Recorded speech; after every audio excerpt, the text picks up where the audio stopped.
रुको हेलो पास में आओ। एवरीवन, कैसे हो आप सब। Good morning. क्या? तो फ्रेंड्स, यहाँ पर यशवी अपने एग्ज़ाम के लिए जा रही हैं और यशवी का आज जो अच्छा, है ठीक है। लास्ट एग्ज़ाम है। अच्छे से इसके एग्जाम बाद देना, फिर ठीक एक है। दिन की छुट्टी मिलेगी। बाय। इसके बाद फिर प्रॉपर स्कूल ड्रेस में और प्रॉपर स्कूल जाएंगी। तो यहाँ पर यशवी अपने एग्ज़ाम के लिए निकल गई हैं और यहाँ सबसे पहले मंदिर के पैर छुए। पापा पहले ही निकल चुके थे। तो यशवी के जाने के बाद फिर मैंने किया नाश्ता, जो कि आज यशवी के लिए भी बनाया था मैंने, रवा का हलवा थोड़े से ड्राई फ्रूट्स डालकर। तो इसी में से मैं भी खा लूँगी। और नाश्ता मोस्ट प्रोबेबली मैं वही बनाती हूँ जो मैं भी खा लेती हूँ और यशवी के लिए भी हो जाता है, वो सभी के लिए हो जाता है। मतलब ऐसा नहीं है कि स्पेशली मेरे लिए हुई हो, क्योंकि मैं नाश्ता ऐसा ही बनाती हूँ जो कि फाइबर रिच हो या फिर अच्छा न्यूट्रिटिव हो। ऐसा नाश्ता मैं बनाती हूँ तो वो यशवी के लिए भी हेल्पफुल रहता है, हेल्दी रहता है और मेरे लिए भी। और मेरे एक पैर में थोड़ा सा क्रैम्प रहता है, दर्द रहता है।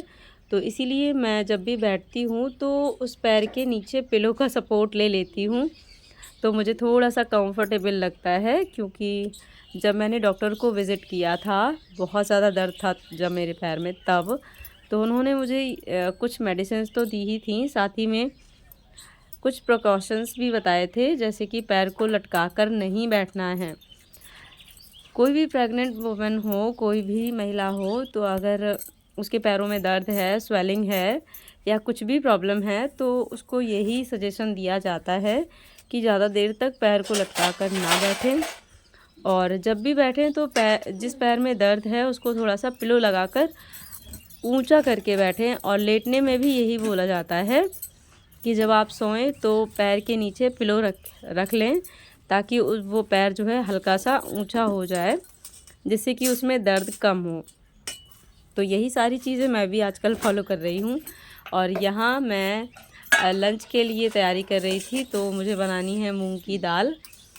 तो छोटे से डिब्बे में जिसमें मैं मूंग की दाल रखती हूँ उसमें ख़त्म हो गई थी, तो मैंने सोचा चलो इसको भी फिल कर देती हूँ और साथ में दाल भी बनाने के लिए भी निकाल लूँगी। तो एक जो ज़्यादा क्वांटिटी में है वो बड़े बर्तन में रहती है, फिर उससे थोड़ा थोड़ा करके छोटे डिब्बे में निकालती रहती हूँ, तो इससे मुझे डेली काम करने में जो है आसानी रहती है। तो इस यहाँ पर मैंने अपने बनाने के लिए मेज़र कर ली है, इतनी मुझे बनानी है और ये डिब्बा भर के रख दिया है।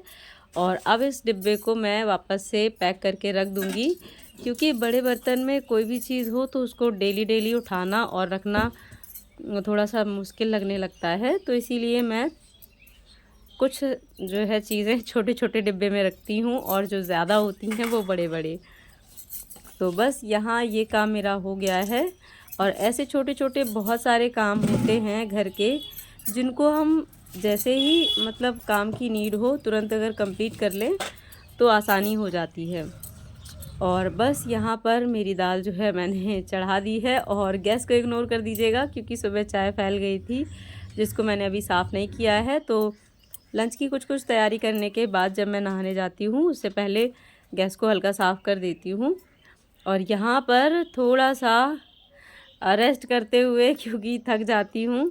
और इसके बाद यहाँ मुझे थोड़ी सी स्ट्रेचिंग करनी है, थोड़ा सा अपने आप को मेडिटेट करना है। मेडिटेशन करती हूँ मैं, जिससे मुझे पूरे दिन की एनर्जी मिलती रहती है। और वो एनर्जी बहुत ज़रूरी होती है, क्योंकि इस टाइम पे जितने भी हार्मोनल चेंजेस होते हैं और जितनी भी बॉडी में पेन होता है, उन सब से रिलीफ पाने के लिए हर बार मेडिसिन नहीं ली जाती। तो सबसे अच्छा मेरे पास यही रहता है कि हल्की हल्की स्ट्रेचिंग कर लेती हूँ, तो जो भी थोड़ा थोड़ा सा पेन होता है बॉडी में वो कम हो जाता है। और साथ में थोड़ा सा मतलब पॉजिटिव भी फील होता है। तो अगर आप भी मतलब इस टाइम पीरियड से गुज़र रहे हैं, तो अब आपको ज़रूर से ज़रूर अपने डेली रूटीन में व्यायाम और मेडिटेशन इन्वॉल्व कर लेना चाहिए, इंक्लूड कर लेना चाहिए, क्योंकि ये बहुत अच्छा टाइम है। और मेरा जो टाइम है वो 5th मंथ का चल रहा है, सेकेंड ट्राइमेस्टर है ये।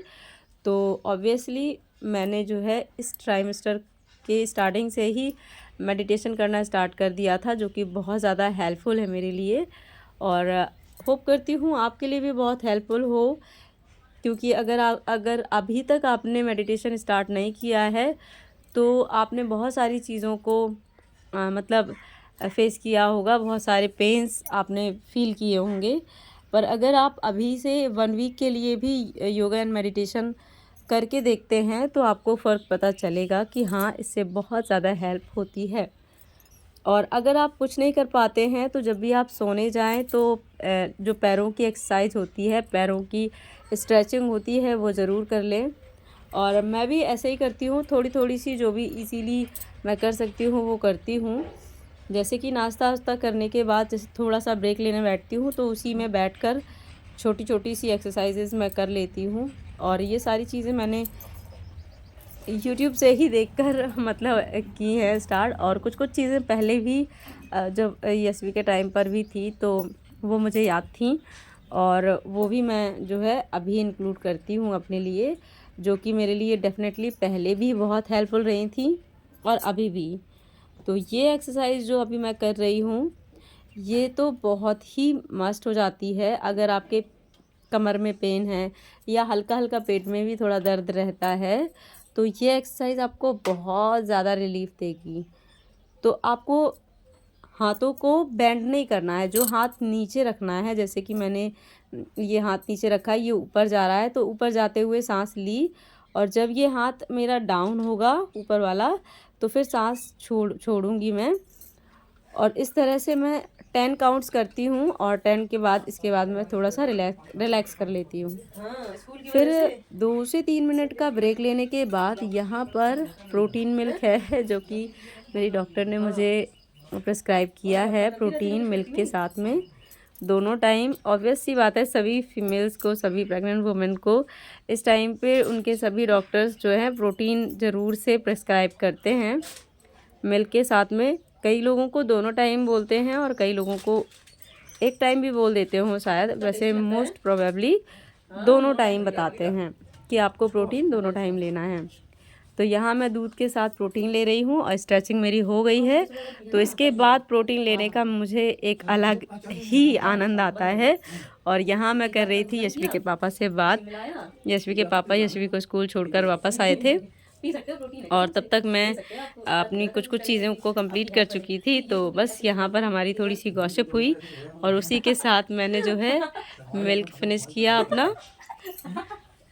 तो बस इस तरह से मेरा इस टाइम जो है रूटीन चलता है। आपका रूटीन किस टाइप का चल रहा है कमेंट सेक्शन में ज़रूर बताइएगा। कौन कौन सी चीज़ें आप लोग अभी फॉलो कर रहे हैं और कौन कौन सी चीज़ें आप अभी फॉलो नहीं कर पा रहे हैं वो भी बताइएगा। जो भी चीज़ें आपको अच्छी लगें मेरी रूटीन से, आप उनमें से डेफिनेटली अपनी डेली रूटीन में उसको इन्वॉल्व कर सकते हैं, इंक्लूड कर सकते हैं। क्योंकि ऑब्वियस सी बात है मैं ऐसा अभी कोई काम नहीं करती हूँ जिससे कि मुझे या मेरे बेबी को कोई प्रॉब्लम हो। तो आपको भी ये सारी चीज़ें बहुत हेल्प करेंगी। इसके बाद फिर जो है बहुत सारे काम ख़त्म करने के बाद फिर यहाँ मैंने बीटरूट और कैरेट को जो है कद्दूकस करके रखा हुआ है। इसका मैं हलवा बनाऊँगी क्योंकि इनको मैंने सलाद के लिए मंगाया था एक्चुअली, पर मैं सलाद जो है कंज्यूम नहीं कर पाई, मुझे कम अच्छा लगा। इसीलिए मैंने सोचा कि इसको मैं कद्दूकस करके हलवा बना लूँ, तो फिर थोड़ा थोड़ा करके खाती रहूँगी और इस तरह से जो है इनका जो न्यूट्रिशन है वो मिलता रहेगा। तो बस आज का व्लॉग मेरा यहीं तक रहा। आई होप आपको आज का व्लॉग अच्छा लगा हो। अच्छा लगता है तो लाइक शेयर सब्सक्राइब ज़रूर से कर लीजिएगा। कमेंट सेक्शन में ज़रूर बताइएगा। मिलती हूँ फिर नेक्स्ट।